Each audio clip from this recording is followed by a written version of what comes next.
como é que eu compartilho? Eu entrei no site do GPost, como é que eu vou compartilhar? Eu já comecei, Maurício. Já. Olá, gente, boa noite. Nós estamos aqui começando, fazendo um teste, né? Nossa primeira live ao vivo do GPost. E hoje nós vamos conversar um pouco com a professora Samília Alexandre, que é professora da UES, é mestranda em serviço social, também na UES, e com o professor Maurício Oliveira, que é professor da Secretaria de Educação do Ceará, é professor também do município de Maracanaú, e também é mestrando em Educação na Universidade Estadual do Ceará. Mas é uma oportunidade também de vocês conhecerem um pouco os membros do GPost, nós somos muitos professores e estudantes, né, de graduação, iniciação científica, mestrado e doutorado, e de poderem aí conversar com a gente sobre os aspectos da conjuntura. O objetivo da live é mais a gente discutir mesmo o nosso cotidiano, essas questões mais urgentes da nossa vida, da nossa conjuntura nacional e internacional. E nos vídeos do canal do GPost, para quem não conhece ainda o canal do GPost no YouTube, nós temos também, nessa quarentena diariamente, vídeos em que vocês podem aí acompanhar as nossas pesquisas e algumas análises de conjuntura.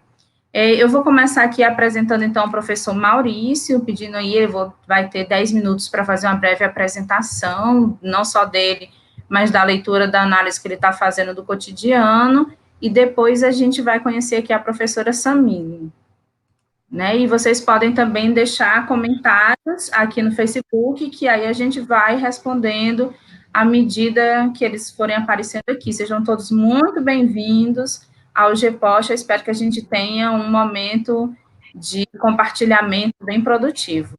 E aí, professor Maurício? Boa noite a todos. Eu queria inicialmente agradecer ao GPost a oportunidade de estar participando desse debate e gostaria de começar com o que é óbvio, a questão do coronavírus, mas eu queria inserir essa questão da pandemia dentro de uma análise de conjuntura mais ampla, para depois a gente pode se deter com relação à conjuntura do nosso país.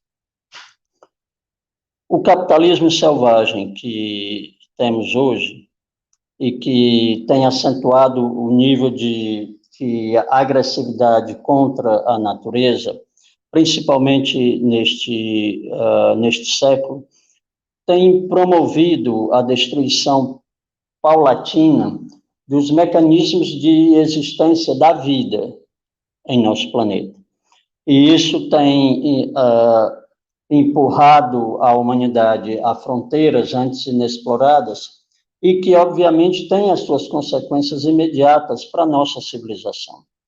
A questão de transformar tudo em mercadoria e em lucro levou o capitalismo à destruição das matas, das florestas, à poluição do ar, à poluição dos mananciais, e com a industrialização e o extrativismo desenfreados e inconsequentes, nós penetramos em locais que não tínhamos estado antes e onde habitam patógenos que podem ser, como já o demonstrou a história, extremamente perigosos para a nossa sobrevivência.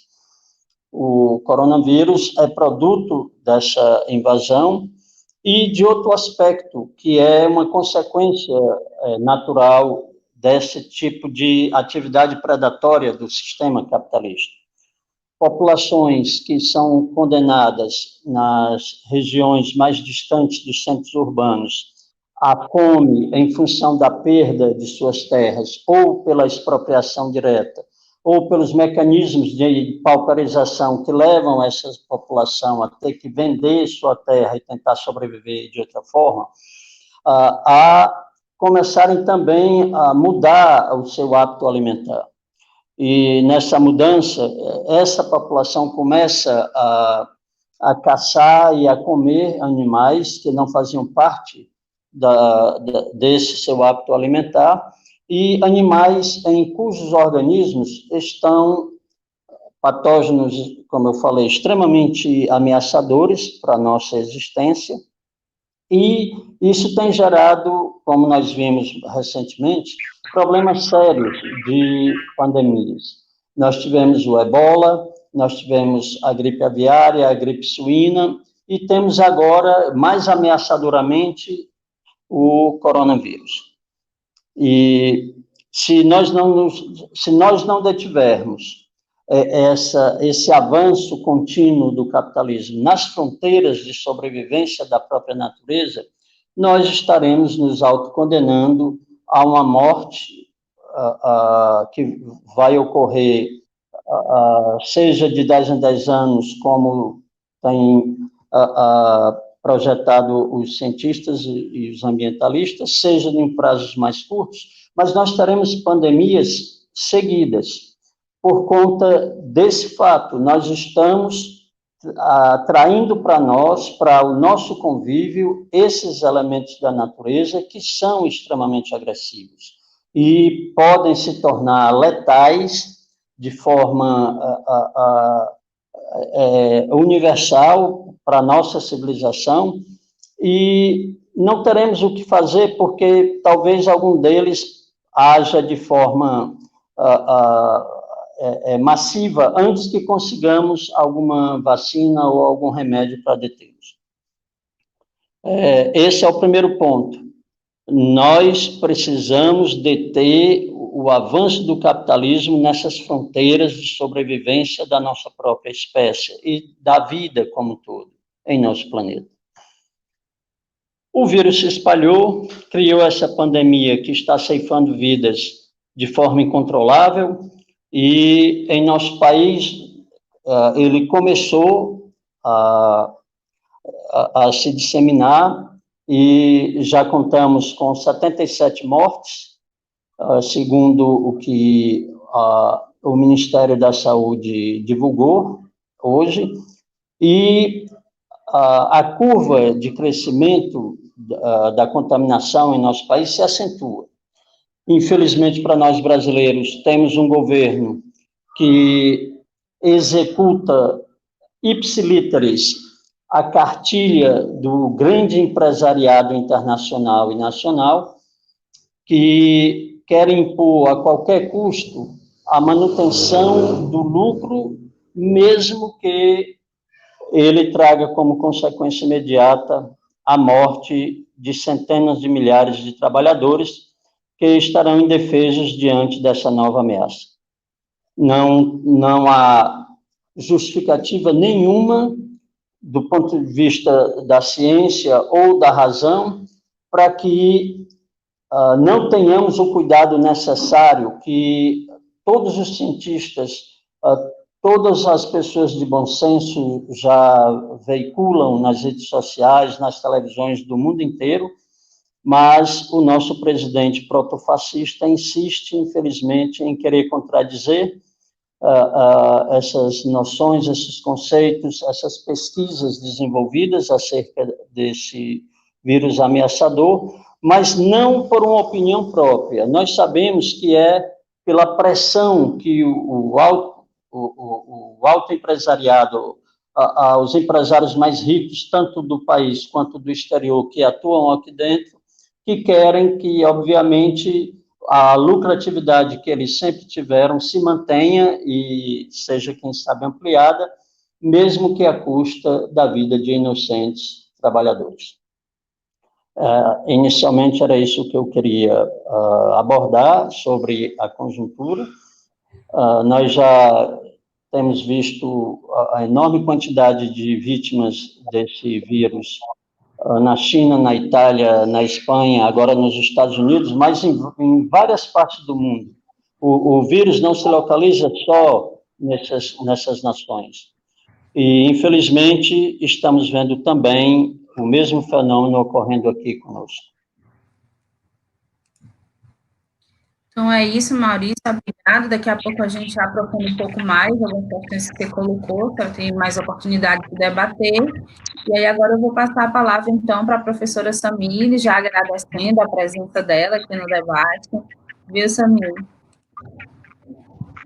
Olá, boa noite, Carla, Maurício. Queria agradecer ao convite do GPOST, esse lugar que sempre é um espaço muito fecundo para a gente debater questões que são importantes do nosso tempo, né? E aí hoje com o desafio de pensar alguns elementos da conjuntura, daqueles que têm colocado como desafio para a sociabilidade humana nesse momento, né? Que tem exposto aí uma série também de contradições da forma de organização dessa sociedade.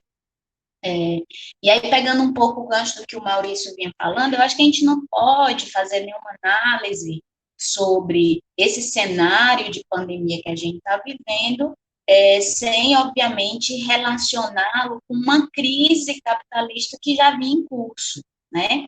Obviamente, as narrativas desses últimos tempos têm e vão cada vez mais aprofundar isso, atribuir ao coronavírus obviamente, as causas de um possível aprofundamento de uma crise ou deflagração de um período de recessão do capitalismo. E aí, um primeiro elemento que eu gostaria de pontuar é que a gente não pode ignorar o movimento do capitalismo que já vem em curso.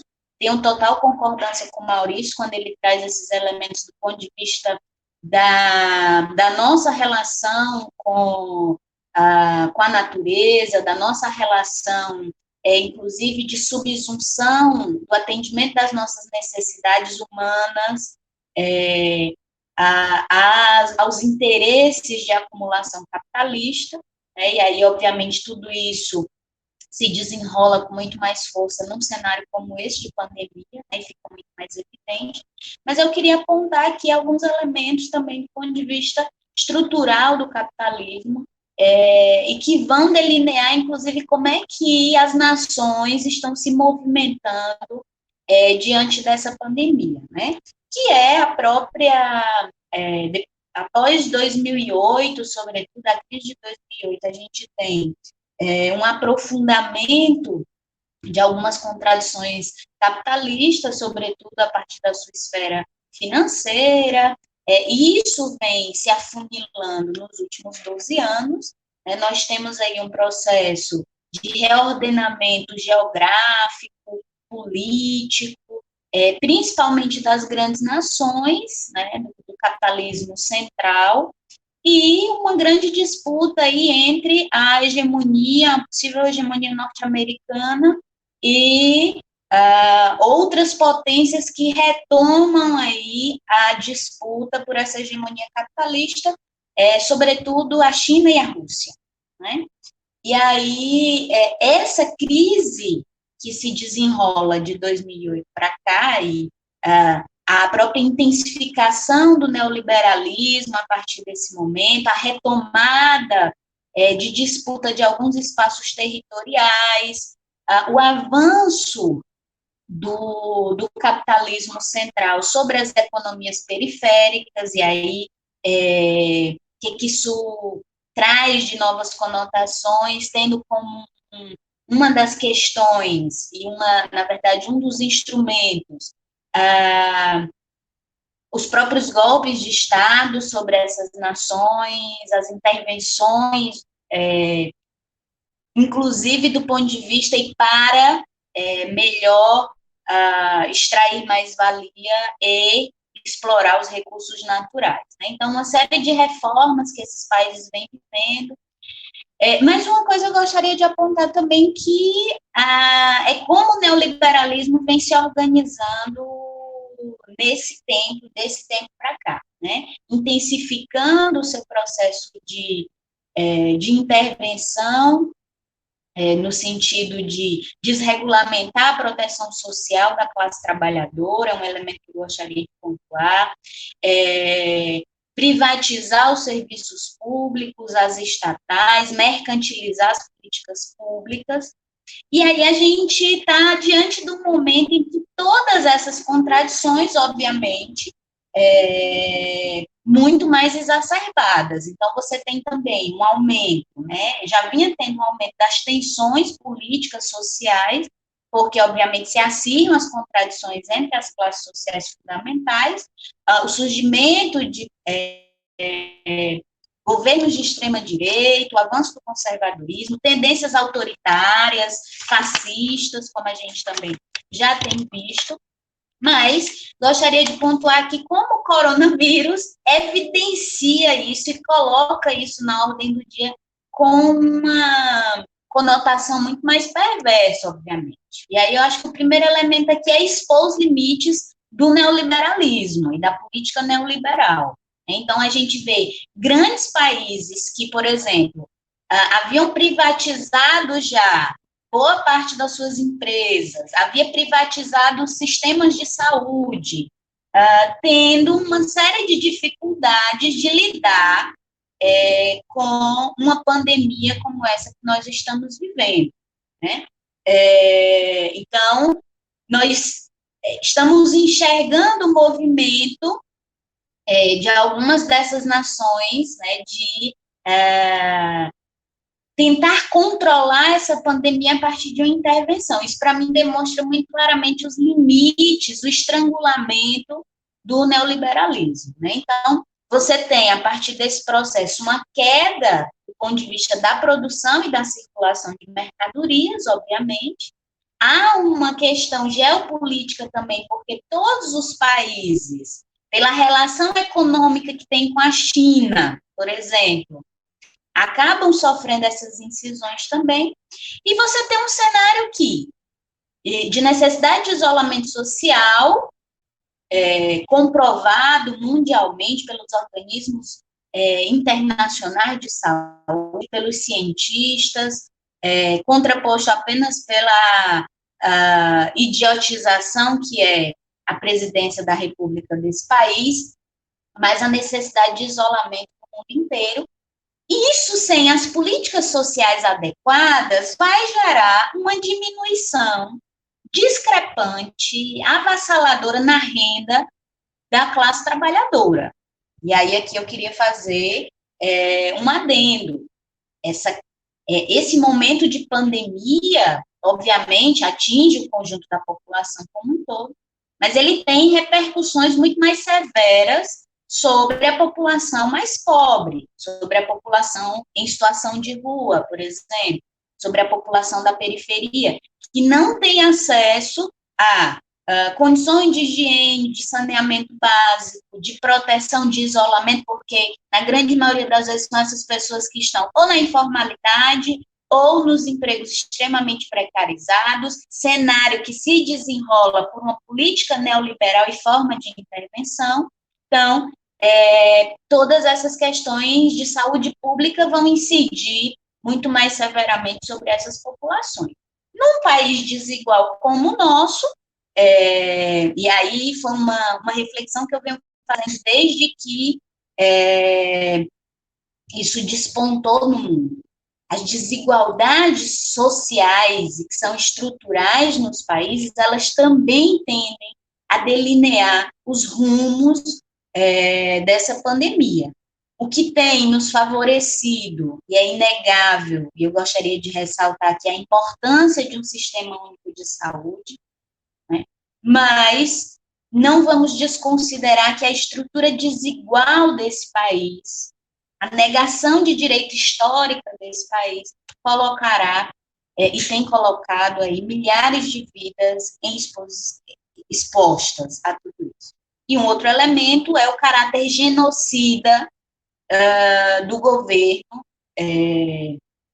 que nós estamos vendo, né? Então, um discurso que se exime de qualquer responsabilidade, né? Não gosto de denominar como louco, para mim é um genocida, né? Não gosto de ofender os loucos. É um genocida, um discurso extremamente irresponsável que se exime de qualquer responsabilidade, principalmente sobre a população mais pobre, principalmente sobre a população que já vive em condições mais precárias de vida, mas, de forma geral, sobre toda a população brasileira. Então, eu acho que esgarça ainda mais, para a gente, não é novidade nenhuma o posicionamento desse governo, só que isso tem se colocado de uma forma extremamente irracional, né? Extremamente irracional, colocando a saúde pública em questão e em dificuldades. E aí, obviamente, isso envolve medidas que já vinham sendo tomadas, como a Emenda Constitucional 95, que congela em 20 anos os gastos sociais, e tantas outras medidas, né? A gente pode conversar um pouco mais sobre isso a partir dos comentários, que, obviamente, já vem desregulamentando e dissolvendo a proteção social no Brasil. Isso, diante de um cenário de pandemia, obviamente, é muito mais perverso. Então, eu gostaria que nós pensássemos aqui esses elementos, do ponto de vista do próprio capitalismo, mas especificamente a partir das desigualdades socio-históricas estruturais do nosso país, que, obviamente, por ter um sistema único de saúde, né, não tem sofrido mais ainda, e de uma completa barbarização e desqualificação da vida, na verdade, né? Uma banalização da vida, sobretudo da vida do povo pobre, em detrimento das necessidades impostas pelo grande capital. Então, é mais ou menos isso, alguns elementos que eu gostaria de apresentar, e aí a gente pode também aprofundá-los mais no debate. Muito obrigada. Não, obrigada, Samília. Eu acho, sim, muito importante. Eu vou puxar aqui um pouquinho para a gente aprofundar essa questão que os dois falaram, a questão do capitalismo e a questão do neoliberalismo. E o contexto que Samília apresentou é uma análise muito real, muito concreta, de que nós, além disso, de estarmos vivendo nesse avanço do neoliberalismo no mundo, no Brasil, a gente vive um ultra-neoliberalismo, como alguns têm falado, que se expressa aí nas posições do governo Bolsonaro, reverberando na condição de vida dos mais pobres. Maurício, quer comentar um pouco sobre isso, sobre a questão do neoliberalismo e como ele tem se apresentado de maneira tão aprofundada no governo Bolsonaro? Ok, essa é uma abordagem necessária para a análise de conjuntura, porque o neoliberalismo, que foi uma tentativa quase desesperada do grande capital de resolver as contradições que, naquele momento histórico, em que ele aplicado pela primeira vez no Chile com a ditadura de Pinochet, a crise mundial do sistema apontava para uma possibilidade de estrangulamento desse mecanismo de sobrevivência que, infelizmente, ainda persegue os mais pobres, a classe trabalhadora e seus aliados históricos. O neoliberalismo é um conjunto de medidas que visa a uma supraexploração da força de trabalho humana e, portanto, um processo de acumulação muito mais significativo do que antes de sua implementação. Devemos lembrar que, junto com esse processo de remodelação da maneira de exploração que o capitalismo gestou, nós tivemos alguns fenômenos que contribuíram para aumentar a agonia da classe trabalhadora. O processo de robotização, o processo de informatização do processo produtivo levou a desemprego em massa e um desemprego estrutural, porque não tem mais volta. Os empregos que sumiram com esses fenômenos novos desenvolvidos dentro do processo de produção capitalista, eles eliminaram empregos, demitiram trabalhadores e anularam aqueles empregos para gerações futuras. E isso tem gerado uma ampliação da miséria, principalmente nos países subdesenvolvidos, que ainda estão submetidos aos interesses extorsivos dos capitalistas, dos centros do imperialismo. E, obviamente, isso tem uma repercussão ainda maior nesses países, onde a classe trabalhadora é supraexplorada, para que, até a década de 80, houvesse a manutenção dos chamados privilégios sociais dos trabalhadores dos países que são mais representativos como potências econômicas e políticas no planeta. Isso, obviamente, não pôde se manter, o capitalismo não pôde manter esses privilégios que permitiam aos trabalhadores dos países mais ricos, porque as crises que são imanentes ao próprio sistema, são próprias do próprio sistema, levaram a contradições cada vez mais agudas, que impuseram aos capitalistas dos países centrais também a necessidade de eliminar esses privilégios e aumentar a carga de exploração sobre os trabalhadores desses países mais ricos. Se isso já ocorreu nos países ricos, e temos a dimensão do que está ocorrendo nos países mais pobres. A vulnerabilização da vida nesses países que são da periferia do capitalismo se torna notório quando você percorre as grandes metrópoles e vê a que nível o sistema impôs de degradação da vida para a grande massa de trabalhadores que não tem mais como conseguir os empregos que são ainda mantidos pela lógica atual, perversa, desumana, de produção da mais-valia. Então, é óbvio que em países como o nosso, em que há um número incontável de miseráveis, de pessoas vivendo na extrema pobreza, um problema como uma pandemia, do nível que estamos enfrentando, vai ser um genocídio, e um genocídio compactuado e, inclusive, auxiliado por esse projeto de governo que temos hoje, por esse presidente que teima em impor à classe trabalhadora os interesses dos capitalistas a quem ele serve, mesmo à custa do sofrimento e da própria vida desses trabalhadores. Então, o neoliberalismo mostrou-se um fiasco como resolução dos problemas que afetavam o mundo, o planeta como um todo, a economia capitalista nos anos 80, e agora eles estão tendo que ampliar cada vez mais a carga de exploração, estão tendo que flexibilizar cada vez mais as condições de trabalho para os trabalhadores que ainda têm acesso ao trabalho formal e, obviamente, jogar uma imensa massa de trabalhadores para a informalidade. E, obviamente, como é impossível a totalidade dos pobres sobreviverem da informalidade, nós temos agora a ampliação do nível da miséria absoluta e o nível da miséria que está centrado nesse setor que, não tendo mais acesso ao emprego formal e àqueles direitos que foram conquistas históricas da classe trabalhadora, garantiam um padrão de vida minimamente aceitável para a dignidade humana. Agora nós estamos vendo um número crescente de trabalhadores vivendo em condições subhumanas em todo o planeta, inclusive agora nos países mais ricos. E a gente pode ver isso com essa crise da pandemia, porque os sistemas de saúde dos países mais ricos foram também degradados para ampliar a lucratividade do grande capital. E o número de mortandade que temos hoje é muito também em função disso.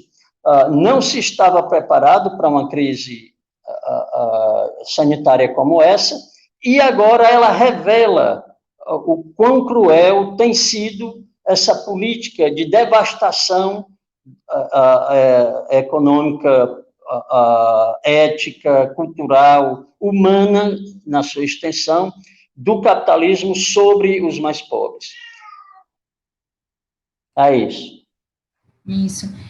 Samira estava, na fala dela, falando sobre a questão dos posicionamentos do Bolsonaro e usou assim, ele não vai dizer que ele é louco, né? Eu concordo plenamente, mas às vezes a gente tem essa tendência de achar e a gente expressa, né, com uma palavra irracional, ele é irracional. Mas a gente sabe que não é, tem uma racionalidade dentro das posições do Bolsonaro, porque é um projeto de sociedade que o Bolsonaro defende. Eu queria que tu desenvolvesse um pouco mais essa ideia. Na verdade, quando a gente teve o processo, desde o golpe de 2016, né, para mim o que fica muito evidente é, na verdade, uma disputa aí entre projetos, ainda que não discrepantes necessariamente em alguns aspectos, mas havia no Brasil, naquele momento, uma disputa de interesses e de forma de intervenção, sobretudo dos interesses de um capitalismo imperialista internacional. Né? Então, acho que um primeiro elemento que a gente precisa conversar é sobre a relação de tudo isso que se desenrolou no Brasil, de 2016 para cá, com um determinado projeto, como você falou. Né? E aí é um projeto que é extremamente entreguista das nossas riquezas naturais, da nossa força de trabalho, das nossas empresas nacionais, a um capitalismo imperialista. Né? Então, Bolsonaro faz parte, obviamente, de um projeto, né? De um projeto que tem uma racionalidade, né, obviamente, e de um projeto, acho que a gente viu esses dias, assim, um pronunciamento de alguns donos de grandes capitais no mundo todo, e no Brasil também, fazendo pronunciamentos, inclusive desconsiderando as milhares de pessoas que podem morrer a partir dessa pandemia. Né? Então, o que importa é mesmo o lucro. E aí a gente vê que o conjunto de medidas do Jair Bolsonaro, ele deixa muito explícito esse projeto, né, é um falso nacionalismo, né, um pseudo-nacionalismo, assim, levanta a bandeira de um possível nacionalismo, quando, na verdade, de defesa de nação, de projeto de nação, não tem absolutamente nada, né, então, e aí a gente fica se perguntando, né, mas por que uma figura como Jair Bolsonaro, assim, por que e como que uma figura como Jair Bolsonaro tem, feitas as devidas ressalvas, mas tem a adesão que teve, que continua tendo, né? Eu acho que isso se ancora muito, e é uma tendência mundial dos últimos anos, do próprio caráter do conservadorismo e da extrema-direita que tem ressurgido nesse momento histórico. A gente pensa a figura do Donald Trump, por exemplo. Eu lembro que quando anunciou-se as eleições norte-americanas, né, uma série de pessoas comentando assim, esse cara é um desequilibrado, esse cara, né, enfim. E aí chegou na presidência de uma das maiores nações do mundo, né, dos maiores capitalismos, inclusive. E aí a gente fica pensando o porquê disso, né? O primeiro elemento, eu acho que se vincula a esses interesses, né, do grande capital, e um segundo momento é a forma como esse conservadorismo na contemporaneidade, ele se alimenta e ele reproduz uma dimensão de moralidade. Então, são figuras que trabalham, tensionam questões do ponto de vista moral. Então, é o soerguimento da moral e dos bons costumes, da família tradicional brasileira. Então, vejam que não é só uma dimensão econômica. O projeto de Jair Bolsonaro não tem uma dimensão somente econômica. É claro que essa dimensão está subsidiada para a própria adesão das pessoas, e no Brasil isso é muito emblemático, pela própria formação socio-histórica que nós temos, pela própria forma como a moral se organiza no nosso país, que a política, a pequena política se organiza no país. Então, a gente tem o conservadorismo atrelado aos interesses do capitalismo, é uma das características, então o capitalismo passa a se utilizar de forma muito mais imbricada desse conservadorismo, claro que sempre utilizou, né, desde que rompeu com qualquer perspectiva progressista revolucionária, mas se ancora de forma muito mais próxima a um conservadorismo de um caráter moralista, que traz uma dimensão, inclusive de negação da política, de negação da ideologia, de negação do pensamento científico, em detrimento aí de crenças, de valores muito arcaicos, inclusive, um retorno, né, de questões extremamente pregressas, ou pelo menos que deveriam ser. Então, a gente tem na figura do Jair Bolsonaro uma personificação, acredito eu, que de dois grandes elementos. Esse projeto, sobretudo do imperialismo, do grande capitalismo internacional, e essa sede de explorar do nosso país as riquezas naturais, o nosso petróleo, a Amazônia, mas também a nossa força de trabalho. E aí vejamos, as primeiras medidas, né, ou talvez as medidas mais perversas, se é que é possível classificar, porque são inúmeras, mas a reforma trabalhista e a reforma da Previdência. Então, você traz um combo de desproteção social para os trabalhadores e flexibilização dessa relação de compra e venda da força de trabalho. A quem que isso beneficia? Obviamente, isso beneficia quem compra essa força de trabalho, que quer, obviamente, intensificar os níveis de exploração da força de trabalho. E aí você vê uma série de desregulamentações do ponto de vista ambiental, uma tentativa de privatização das nossas empresas estatais. Então, tudo isso coadunado com aquilo que alguns chamam de cortina de fumaça, mas que, para mim, fazem parte desse mesmo processo, desse mesmo projeto. Obviamente, o que está por trás, o pano de fundo, são esses interesses do capital, e a gente sabe disso.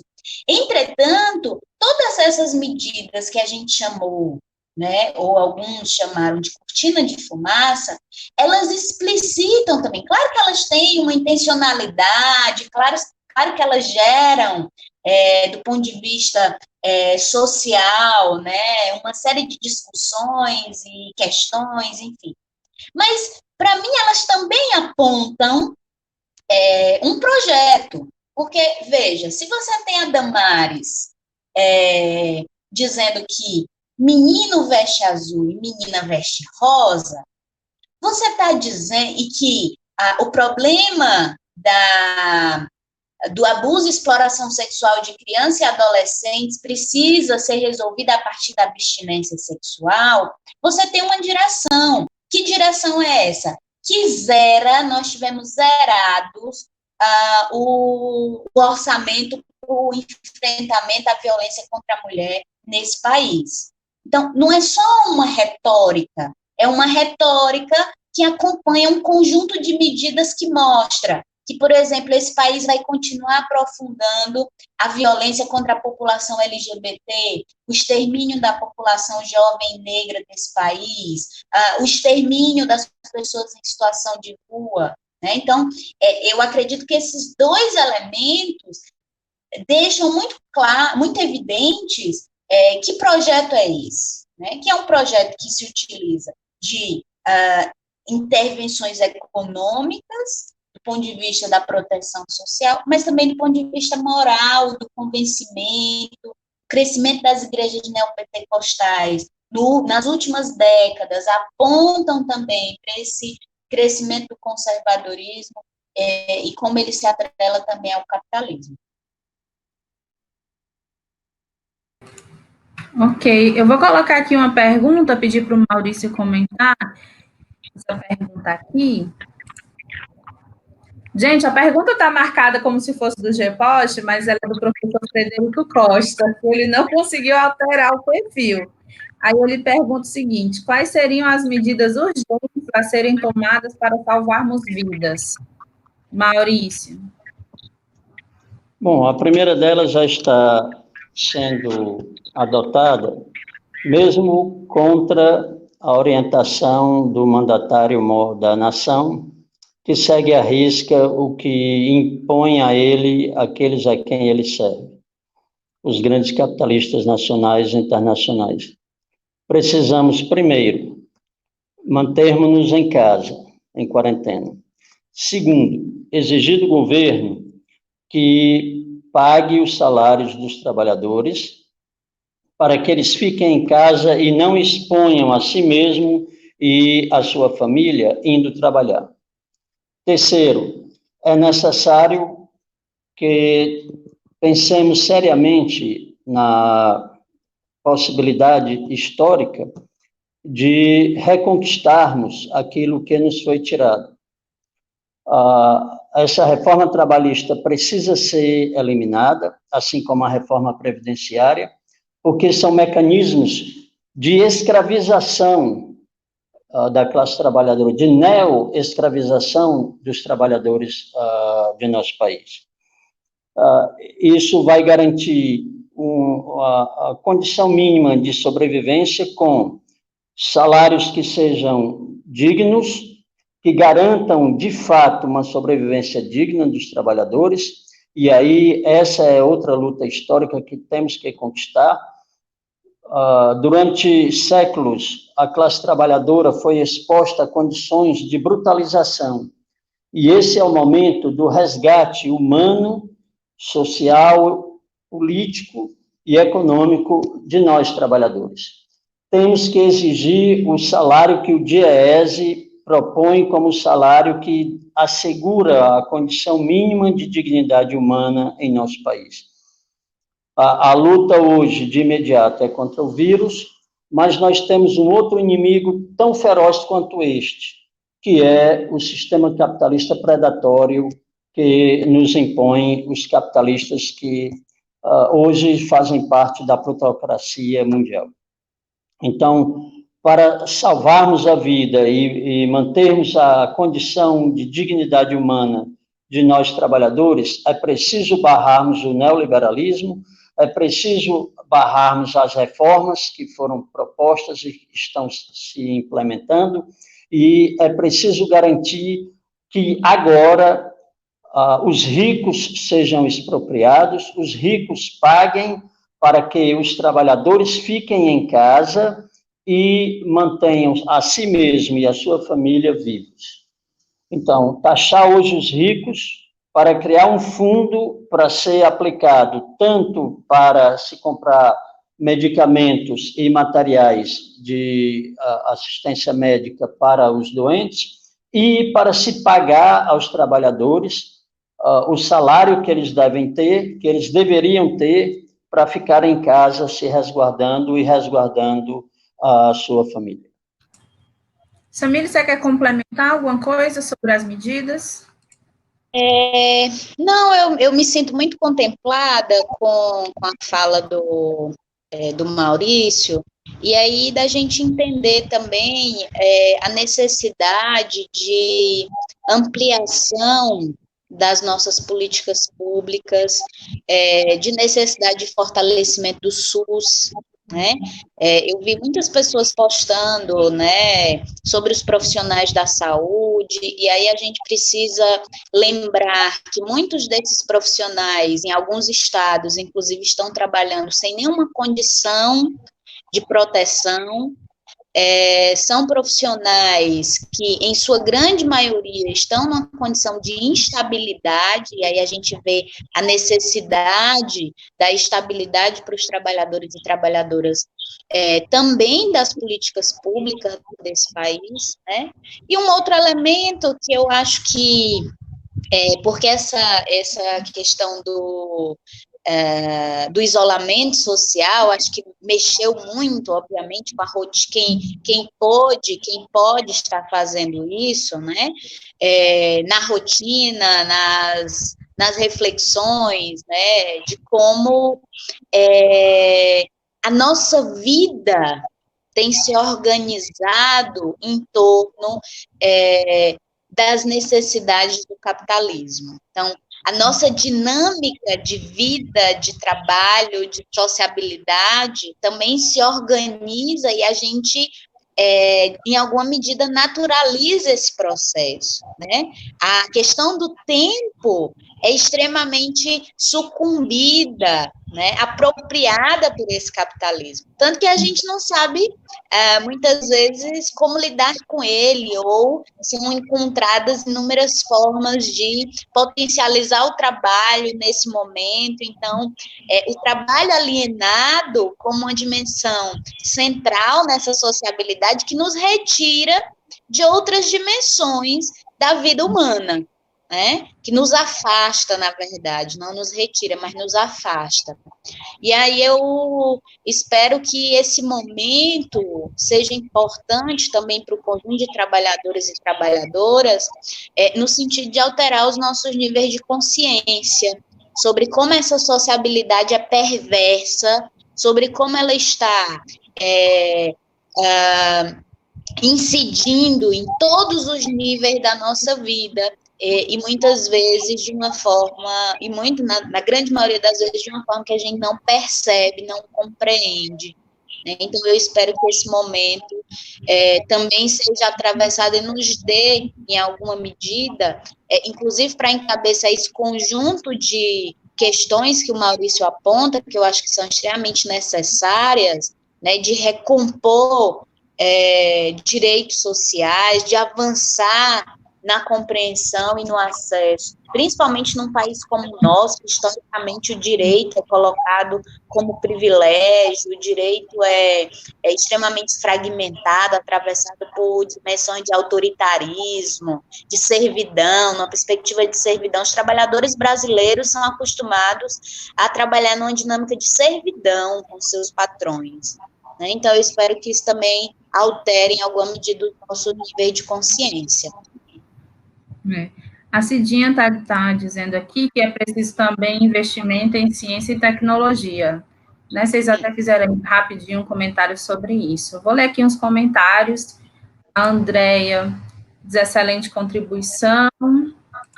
A Tereza Sá, conhecida como minha mãe, diz muito bem explicar. Aí o Andreison coloca aqui, Samile e Maurício, parabéns, ótima contribuição ao debate, didático e combativo. Muito bem. Obrigada. E o Marco está dando aqui, boa noite, Samile. E minha mãe tinha colocado uma pergunta aqui, eu vou aproveitar a pergunta dela, ela disse assim, hoje eu vi o povo falando que está na hora de voltar ao trabalho. Nos últimos acontecimentos, o que você teria a dizer? E aí eu vou aproveitar essa pergunta por conta das últimas informações que a gente teve, de que a dirigente logística de Fortaleza, a FIEC e o FEComércio fizeram uma solicitação ao governador, né, eles têm uma reunião marcada para hoje, ou era para amanhã, para discutir a retomada imediata do comércio, né, aqui no Ceará. Eu queria pedir para vocês aproveitarem e comentarem um pouco sobre isso, a gente tem meio pouquinho tempo, né, a live já está acabando, mas também em relação à relação entre o Bolsonaro, o governo federal, e os governadores estaduais, principalmente em relação aqui aos governadores do Nordeste, que estão tendo atitude ainda insuficiente, dados os nossos recursos, enfim, mas que tem sido mais incisiva no combate à pandemia. Qualquer um de vocês aí pode comentar. Bom, é necessário que tenhamos a consciência de que sairmos de casa hoje é praticamente entregarmos-nos à morte. Para a grande maioria das pessoas que têm qualquer problema orgânico e para as pessoas idosas, sair de casa é entregar-se à morte, voluntariamente. E para a classe trabalhadora, é um sofrimento terrível, porque não é o sofrimento só de quem contrai a doença, mas de seus familiares. Quem contrai a doença e leva essa doença para casa pode estar levando a morte para seus pais, seus avós, para pessoas que tenham problemas já físicos ou orgânicos, que no conjunto com a intervenção do vírus levaria à morte. Então, é imprescindível que mantenhamos a quarentena. Passemos por cima de qualquer orientação que venha, seja do governo, federal, seja de governo estadual, seja dos mandatários do mundo, nós temos hoje esse compromisso conosco, com nossa família e com a própria humanidade. Não devemos sair de casa. E depois, quando essa pandemia passar, eu acredito, uma leva grande de companheiros trabalhadores e trabalhadoras terão a consciência necessária de começarmos a exigir os direitos que nos foram tirados e iniciarmos uma luta para a queda desse governo atual, que tem se mostrado servil diante do interesse capitalista e que demonstrou que não tem a mínima preocupação com a saúde e com o destino da classe trabalhadora. Essas são tarefas fundamentais, preservarmos a nossa vida agora e destruirmos essa forma brutal de exploração a que estamos submetidos a partir da aplicação do neoliberalismo em nosso país, para que sejamos, quem sabe, até exemplo para que outros povos também façam o mesmo, e que possamos, enfim, criar uma unidade internacional que ponha termo a esse sistema perverso, desumanizador. Samir? Eu queria fazer alguns comentários, assim, sobre a postura dos governos estaduais, sobretudo do Nordeste, né, em relação aí ao governo federal e como isso foi discrepante, né? Eu acho que é o que eu tenho acompanhado mais de perto, né? As medidas dos governos estaduais dos estados aí do Nordeste têm empreendido aí alguns esforços, né, do ponto de vista de combate a essa pandemia. Inclusive hoje saiu um estudo dizendo que o processo de isolamento social e algumas medidas tomadas, principalmente a do fechamento do comércio, no Ceará, tem impactado, e a longo prazo impactarão ainda mais, na questão do quantitativo de infectados e infectadas, para que a gente não entre aí num colapso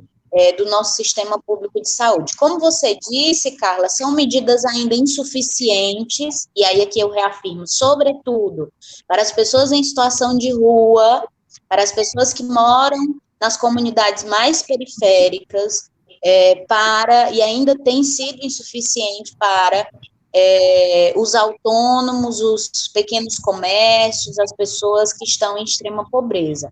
Claro, existem algumas dimensões, e aí, por isso, a importância, né, que seria um posicionamento mais coerente do governo federal, porque algumas questões estão muito limitadas a partir dos orçamentos e das capacidades dos estados, né? Por mais que haja um esforço de conter essa pandemia, de, em alguma medida, garantir o mínimo de sobrevivência a esses trabalhadores e trabalhadoras, isso tem um limite. Isso tem também tensionamentos. Então, a gente acompanhou também, de ontem para hoje, alguns tensionamentos que, por exemplo, o Camilo Santana vem sofrendo por parte dos grandes empresários e lojistas, né, solicitando a reabertura das lojas, dos comércios, das fábricas, e aí eu espero, muito sinceramente, que ele minimamente siga, né, até a gente, obviamente, ter sanado esse problema com essas alterações. Eu vou expressar aqui que eu não concordo com a não suspensão do calendário acadêmico das universidades estaduais, né, eu acho que isso implica diretamente no processo de ensino-aprendizagem, são questões que precisam ser pensadas, apesar da gente já estar finalizando um semestre, mas eu acho sim que algumas medidas no sentido de suspensão mesmo do calendário, porque aí a gente entra em outra discussão, que eu não vou, obviamente, me deter, que é da própria educação à distância, do ensino à distância, enfim. Mas eu acho que têm sido medidas coerentes, insuficientes ainda, mas, sobretudo, o que tem sido feito em torno da construção, inclusive, de espaços hospitalares, né, de ampliação das UPAs. O prefeito Roberto Cláudio hoje anunciou a ampliação das UPAs que estão sob a administração da prefeitura, e aí isso, obviamente, vai na contramão daquele pronunciamento esdrúxulo que foi do Jair Bolsonaro, né, que demonstra uma gritante responsabilidade sobre a vida da população brasileira e, obviamente, vai impor muitos limites a esses estados, né. Eu vi que houve uma reunião entre o consórcio Nordeste, né, entre esses governadores, principalmente, no sentido de garantir suas autonomias, né, dessa forma de intervenção que vem sendo feita, mas, obviamente, isso impõe uma série de dificuldades. É isso. Segundo informações que a gente tem hoje, chegaram hoje, né, já foram 3 mortes no Ceará. 3 mortes, segundo o Ministério da Saúde, mas o que a Secretaria de Saúde do Estado tinha confirmado 2, né, mas como a gente sabe, o número de casos e o número de mortes tende a crescer exponencialmente, né, isso.